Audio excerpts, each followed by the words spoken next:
नमस्कार साथियों, मैं एडवोकेट कुलदीप सिंह दिल्ली हाईकोर्ट में वकालत करता हूं। पुनः आप लोगों के बीच में उपस्थित हुआ हूं इस यूट्यूब चैनल के माध्यम से। आज हम डिस्कस करेंगे part 4 of the Indian constitution Bharat के संविधान का भाग 4 क्योंकि हमने पार्ट 3 को पहले डिस्कस कर लिया है और आज हम डिस्कस करेंगे पार्ट 4 जो है directive principle of state policy. Directive principle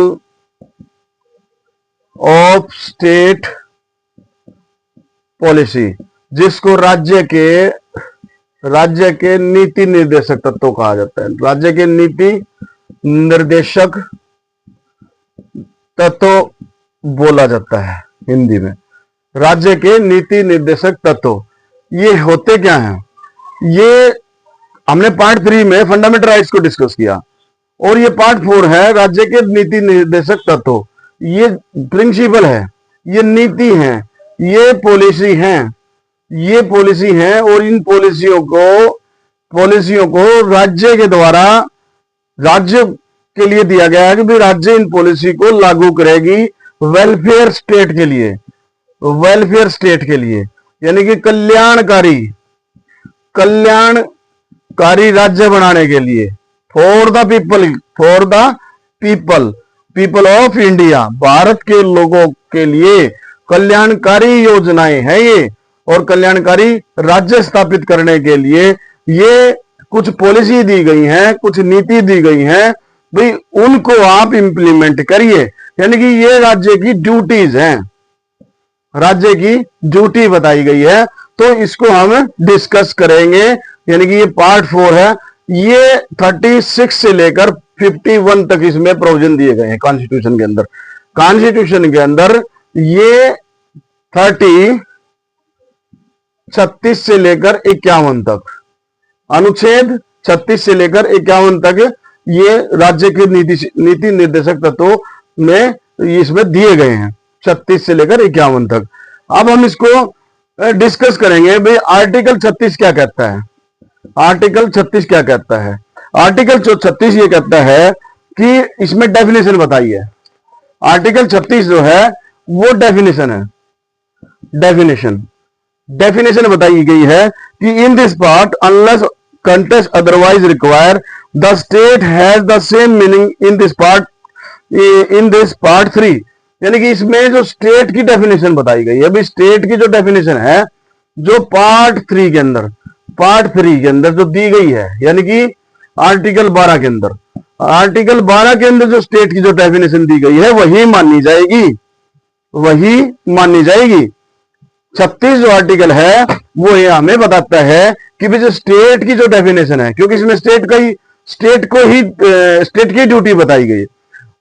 इसमें 36 से लेकर 51 तक जितने भी डायरेक्टिव प्रिंसिपल स्टेट पॉलिसी के जो प्रोविजन है 36 से 51 तक, वहां पर स्टेट की ऑब्लिगेशन है, स्टेट की जिम्मेवारी है, ड्यूटीज बनती है।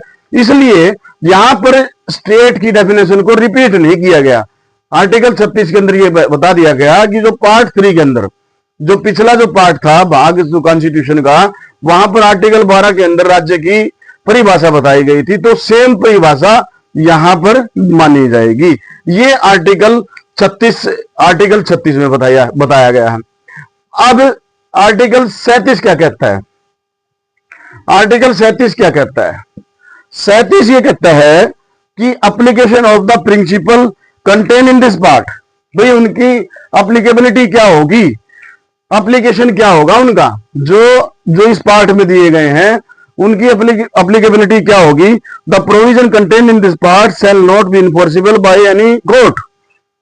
भाई हमने फंडामेंटल राइट्स पार्ट 3 में पढ़ा, पार्ट 3 के अंदर फंडामेंटल राइट्स पढ़ा हमने। पार्ट 3 के अंदर फंडामेंटल राइट्स के प्रोविजन पढ़े। दे आर इनफोर्सिएबल, और उनकी जो इन्फोर्स कराने की जो मशीनरी है वो आर्टिकल 32 के अंदर दी गई है। इसको आर्टिकल 32 के अंदर वेरियस रिट्स हैं, उस रिट्स के माध्यम से सुप्रीम कोर्ट के पास as well as the High Court के पास भी पावर है कि उन फंडामेंटल राइट्स के पार्ट 3 के अंदर जितने भी प्रोविजन दिए गए हैं भाग 3 में, उनको इन्फोर्स करवाया जाएगा, वो यहां, लेकिन 37 ये कहता है कि ये इनफोर्सेबल बाय लॉ नहीं है, यानी कि कोर्ट के द्वारा इनको लागू नहीं कराया जाएगा, ये आर्टिकल 37 में बताया गया है। लेकिन इसमें आगे बताया, but principal there in lay down, जो जितने भी प्रिंसिपल इसमें ले डाउन किए गए हैं, दिए गए हैं, are nevertheless fundamental rights in the governance of the country and it shall be duty of the state. वो फंडामेंटल राइट्स नहीं है, but it shall be duty, ये ड्यूटीज होंगी, यानी कि shall duty, shall have duty, उनके किसकी, राज्य की ड्यूटी होंगी, राज्य की ड्यूटी होंगी टू अप्लाई, उनको लागू करना, टू अप्लाई दीज प्रिंसिपल, इन सिद्धांतों को लागू करना, इन मेकिंग लॉ, कानून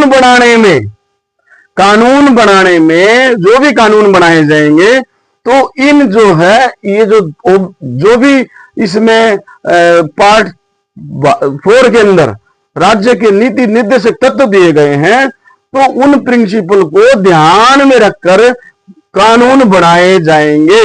ये ड्यूटी है, राज्य की ड्यूटी है, स्टेट हैव सेल ड्यूटी, राज्य की ड्यूटी है कि उनको अप्लाई करे, और उन जितने भी प्रिंसिपल दिए गए हैं इस भाग 4 के अंदर कानून बनाने के लिए, ये इसमें दिया गया है।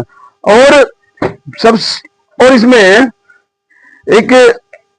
एक जो है केस था, WARYAM Singh versus state of Punjab, ये 12 अप्रैल 1996 का केस है। इस केस में कहा कि that fundamental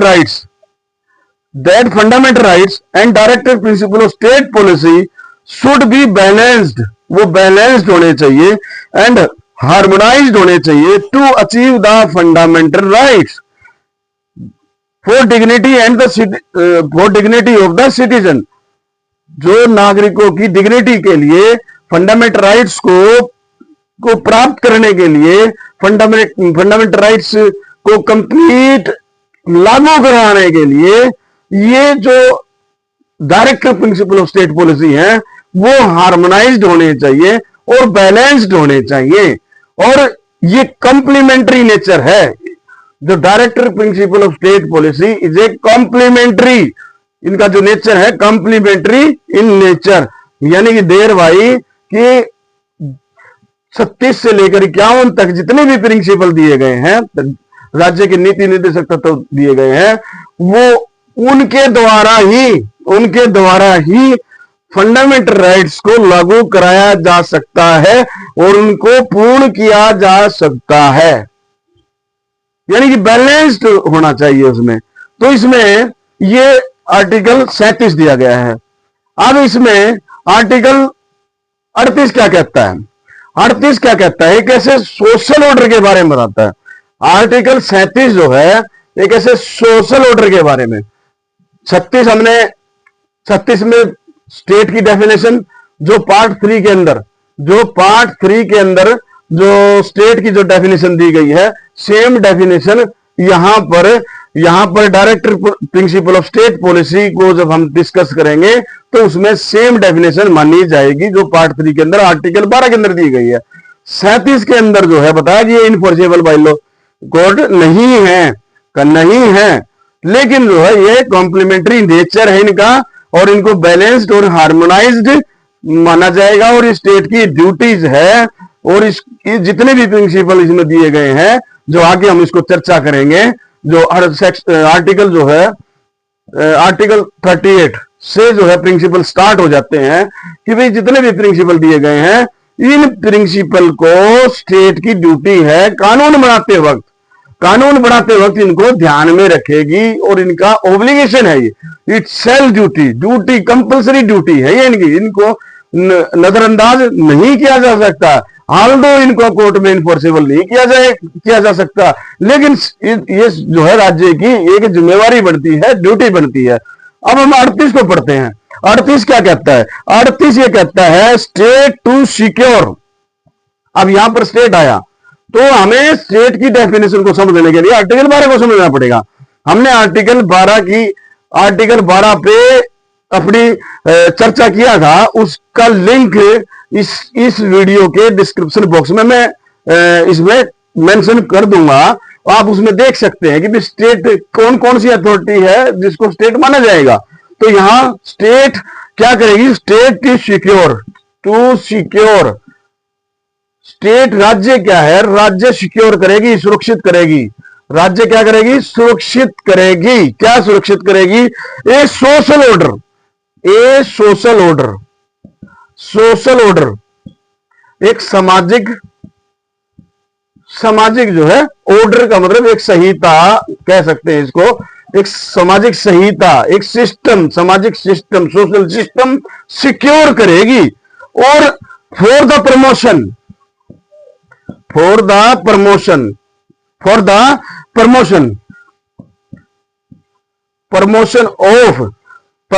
of welfare of the people, लोगों के कल्याण के लिए उनके उत्थान करेगी, यानी कि प्रमोट करेगी एक उनके वेलफेयर के लिए, लोगों के कल्याण के लिए ऐसे सोशल ऑर्डर को प्रमोट करेगी। जिसमें फर्स्ट क्लास ये बताती है state shell strive to promote the welfare of the people by securing and protecting effectively as it may be social order in which, जिसमें न्याय मिले सबको, जस्टिस, न्याय मिले। और वो कौन सा न्याय? सोशल का मतलब सामाजिक न्याय मिले और इकोनॉमिक न्याय मिले। इकोनॉमिक यानी कि आर्थिक न्याय भी सभी को मिले और पॉलिटिकल न्याय भी मिले। पॉलिटिकल न्याय भी यानी कि राजनीतिक न्याय भी मिले। Shall inform all the institution of the national life, और उनको जो है सूचित करे, जितनी भी नेशनल के भारत की जो संस्थान है उनको सूचित करे, उनको इन्फॉर्म करे। यानी कि मीनिंग दे रहा है कि राज्य एक ऐसा सोशल ऑर्डर तैयार करेगी, एक ऐसा सिस्टम तैयार करेगी जिसमें लोगों के कल्याण के लिए उत्थान होगा, लोगों के कल्याण का उत्थान होगा और उनमें सभी को न्याय मिल सके। और वो न्याय कौन सा न्याय? सोशल न्याय मिल सके, इकोनॉमिक न्याय मिल सके और पॉलिटिकल न्याय मिल सके। ये जो है ऐसा सोशल ऑर्डर सिक्योर करेगी, सुरक्षित करेगी। कौन करेगी? स्टेट करेगी, राज्य करेगी। ये इसकी पहली क्लास है, ये इसकी फर्स्ट क्लास है। सेकंड क्लास क्या कहती है? सेकंड जो क्लास है वो भी बहुत इंपॉर्टेंट है। सेकंड क्लास है वो क्या कहती है? सेकंड क्लास ये कहती है कि इसमें the state shall particular, shall शब्द है, सेल का मतलब कंपल्सरी है, कंपल्सरी पर ड्यूटीज है, इन्फोर्सेबल नहीं है। ये बार बार मैं बता रहा हूं आपको। Shall in particular strive to minimize the inequalities, minimize कम करना, इनइक्वालिटीज यानी कि जो गैप है इन इनकम जो है, जो आय के अंदर लोगों की जो आय है उसमें जो गैप है वो मिनिमाइज का मतलब कम करना। इनइक्वालिटीज असमानता है, जहां असमानता है, उस असमानता किस में असमानता है? आय के अंदर, यानी कि इनकम के अंदर, लोगों की आय के अंदर जो असमानता है। यानी कि कोई 1 लाख रुपए कमाता है, कोई जो है 10,000 कमाता है, कोई 1000 कमाता है। जो यानी कि इनकम है, किसी की 1 लाख इनकम, किसी की 10 लाख इनकम है, किसी की 1 करोड़ इनकम है, किसी की 10,000 इनकम है, किसी की 1,000 इनकम है।